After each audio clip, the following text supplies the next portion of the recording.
on this subject.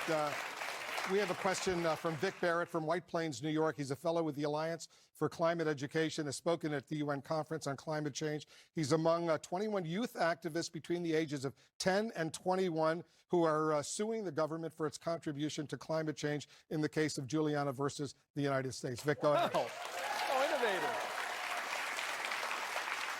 Hi, thank you for taking my question.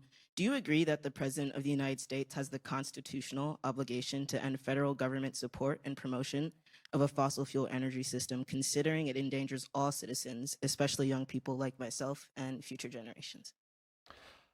As I just stated, I would end all fossil fuel subsidies, and I'm going to take it a step further.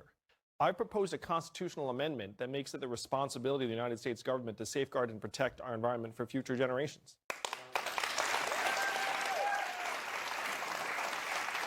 It's part of my $5.5 trillion plan to help address climate change.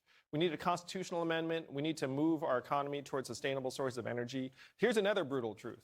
The United States of America is only 15% of global emissions. So if we really want to get the best of climate change, we have to make it so that countries in Africa and the developing world choose wind and solar over coal. And right now, the Chinese are going to African countries and saying, I've got a power plant for you. Great news, it burns coal.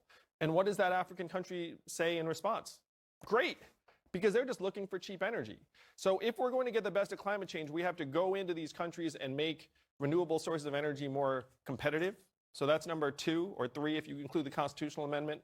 Number 4, we need to get our people to higher ground. You're not on your own. We need to start making our communities more resilient and protect ourselves. And you all know, if you've heard anything about me in the campaign, what's my flagship proposal?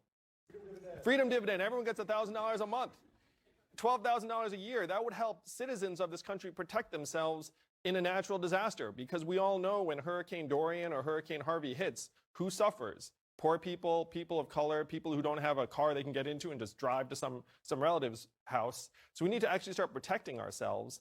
And the last thing is we need to start trying to reverse the damage we're doing to our environment. It's not enough to do less of the bad. We have to do some of the good. So that's reforestation, that's ocean seeding, that's starting to actually rebuild the ecosystems that we're harming. I got 3